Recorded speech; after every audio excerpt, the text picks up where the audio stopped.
Hi everyone, my name is Gwen Kelly and welcome back to another episode of Combating Cancer. If this is your first time here, I just want to say welcome and thank you so much for joining this community. A little background information about me for my first time listeners. I was diagnosed with stage 3 astrocytoma brain cancer at the age of 19. And the reason why I created this platform is to bring on anyone in active treatment, remission, grieving the loss of a loved one, or someone that just wants to better understand cancer and how to support someone they love. I always say this, but I truly wanted to create a safe and honest space where people can talk about the parts of cancer that people don't always discuss openly. Today's episode is kind of piggybacking off of my last episode with Megan McCoy. If you haven't listened to that yet, I really encourage you to go back because it was such a powerful conversation. One of the things Megan and I talked about was anticipatory grief, grieving things before they even happen. She talked about grieving the future moments her mom may miss after being diagnosed with breast cancer when Megan was only 16 years old. And after we finished recording, it really got me thinking about the type of anticipatory grief I experienced when I got diagnosed because, yes, obviously I was scared of dying, I was terrified of the unknown, but I think what I was really grieving was the fear of losing who I was. I remember thinking, the second people find out I have cancer, everything about me is going to change. I thought I was no longer going to be one who loved music, traveling, animals, laughing with friends, and doing all the normal things a 19-year-old does. I thought I was just going to become the girl with brain cancer, the girl who had a seizure on the side of the road, the girl losing her hair, the girl people felt bad for. And honestly, that terrified me. I think one of the hardest things about cancer that people don't always talk about is how quickly your identity can feel swallowed by your diagnosis. Suddenly, every conversation becomes about your scans, your treatments, your appointments, your symptoms, and while people usually mean well, it can almost feel like the rest of who you are disappears for a while.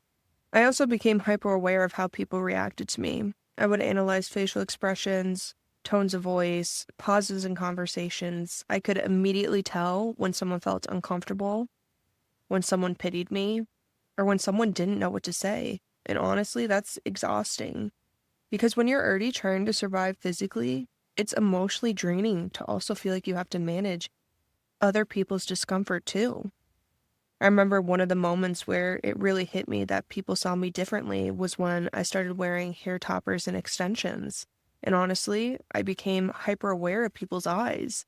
I could feel it immediately when I walked into a room. People would hug me, talk to me, smile at me, but their eyes would drift straight to my forehead, looking at the lace, looking at my hairline, trying to figure out what was real and what wasn't.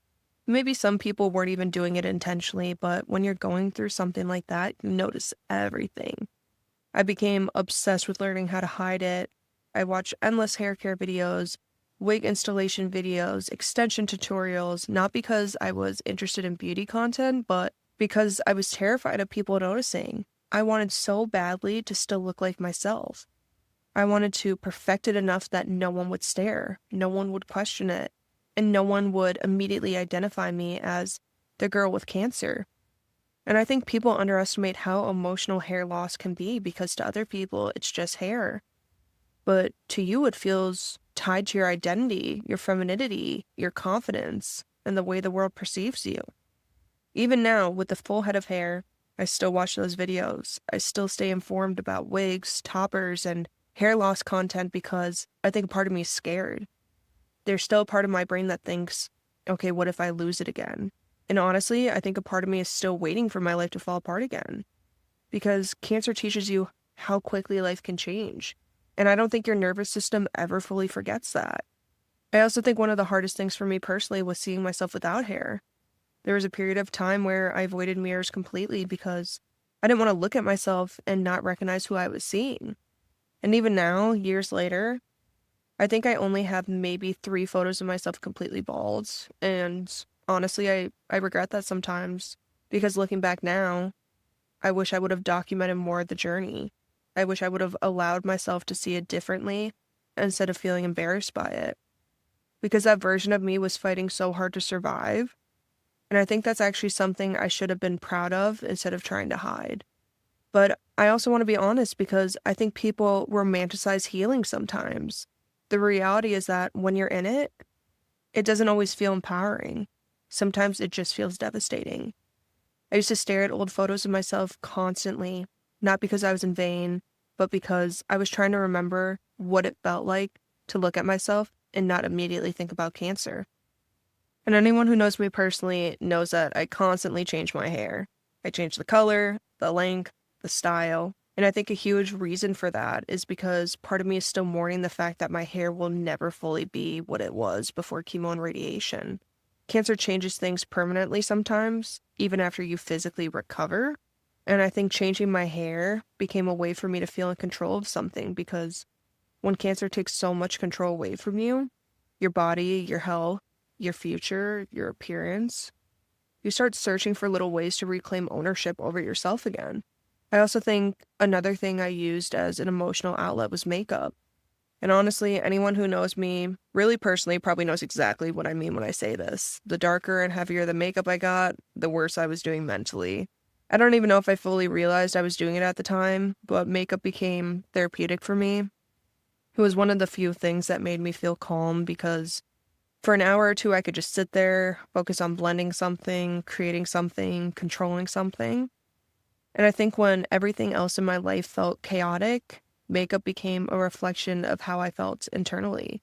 The more I was struggling, the more dramatic my makeup became. The darker the eyeshadow, the heavier the eyeliner. The more I tried to transform myself outwardly, because inwardly, I felt so disconnected from who I was. And I don't think it was about trying to look pretty. I think it was honestly about trying to feel something, trying to rebuild confidence, trying to create a version of myself that felt stronger when mentally I was just exhausted. I think people sometimes underestimate how deeply cancer affects your self-image. It's not vanity, it's not superficial. When your body changes against your will, you start looking for ways to reconnect with yourself again. For me, hair and makeup became my emotional armor. And I think another moment that absolutely shattered me was the first time I realized people were talking about my cancer behind my back like it was gossip instead of something I was actually living through. I remember hearing that people were discussing my diagnosis, sharing updates about my health, talking about my treatments, how I was doing, what my prognosis was, and what was happening to me physically. And I think what hurt the most wasn't even the fact that people knew, because eventually I understood people were going to find out. It was realizing that some people weren't asking because they genuinely cared about my well-being. They were asking because they were curious, because it was dramatic, and because it was news. And that was such a heartbreaking feeling, because when you're the person actually living it, cancer's not gossip. It's not a storyline. It's your body. It's your fear. It's your future. It's your family crying in hospital rooms. It's scans and IVs and panic attacks and trying to act normal when your entire life has been flipped upside down. And I remember feeling so exposed, because suddenly something deeply personal about me no longer felt like mine anymore. And I remember one of the first times I went out after treatment, everyone around me was laughing, ordering food, talking about relationships and work and normal life things. And I remember sitting there thinking, how is the world still moving right now? Because my entire life had just changed overnight, but everyone else's life kept going. And it was such a strange feeling, because part of me desperately wanted people to treat me normal again, but another part of me almost felt angry that life didn't stop when mine did. But honestly, one of the greatest gifts someone gave me during that time was acting like I was still me, not constantly talking about cancer, not looking at me with pity, not treating me like I was fragile, just laughing with me normally. I think people underestimate how healing that can be.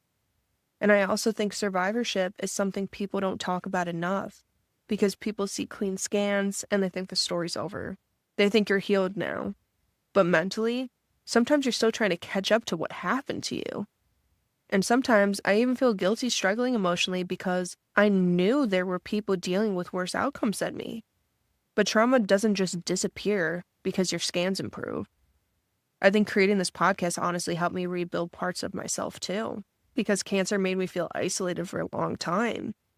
But hearing other people's stories reminded me that I wasn't crazy for feeling the way I did. So many people grieve old versions of themselves after trauma.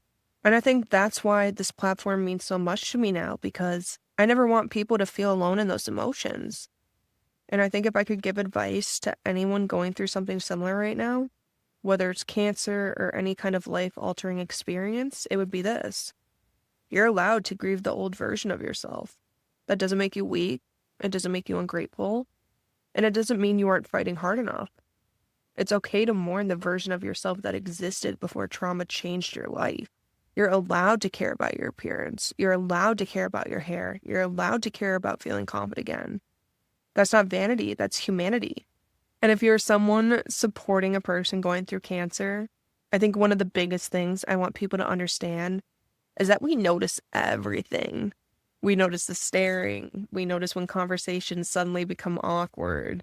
And then if you're like me, you make super random jokes to try to lighten the mood. We notice when people only ask about our health and forget to ask us about anything else as a person.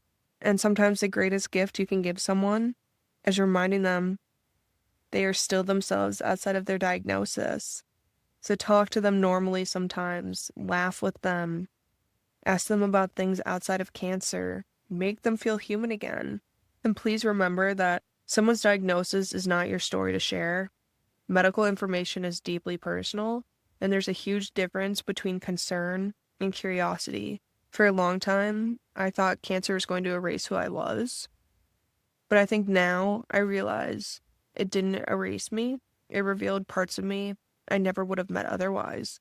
The grief, the fear, the insecurity, the excellent dark humor, the strength, and the empathy. All of it exists together now. And maybe healing isn't becoming who you were before. Maybe healing is learning how to love the person you became after everything. So thank you guys so much for listening to today's episode. If this episode resonated with you in any way, please feel free to share it with someone who may need it. And as always, if you or someone you know want to come on and share your story, or if you have a business inquiry, please feel free to message me. My door is always open. But that is all I have for you guys today, and I will chat with you all next Wednesday.